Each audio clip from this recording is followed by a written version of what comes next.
paternity tests, those are pretty recent inventions, right? Yeah. How would men assure paternity before a paternity test?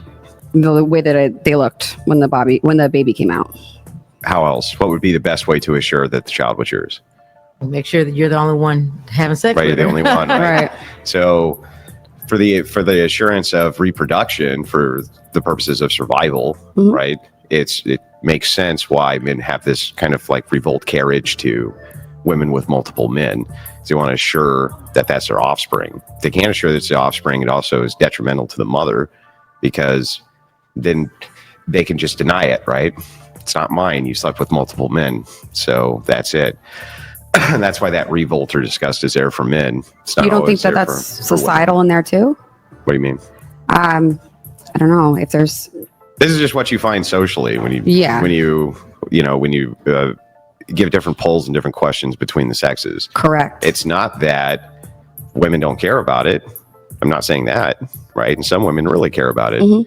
Just that they seem to care about it less than men care about it with them. Or a different reason why, like for women it'd be protection or safety, because if you have someone that's It's sleeping not around a lot, revulsion. right? We might, so if you use that terminology with someone, a guy might go revolted. A woman, we might forgive more or something, or we might look at a different angle. Well, that would tell me that it's just not as prominent of a deal breaker as it is for men. Or if you just did how you ask, because I do think that there's women that are going to be like, I don't want a guy that's sleeping around too much because I don't want to catch something, or I don't want to. Yeah, but whatever. I'll show you a big distinct difference that I think will maybe change your view on this. So, if you tell a guy, well, there's a woman and she's 28, 29 years old, right, and she's still a virgin, they think, well, that's a pretty good catch, right?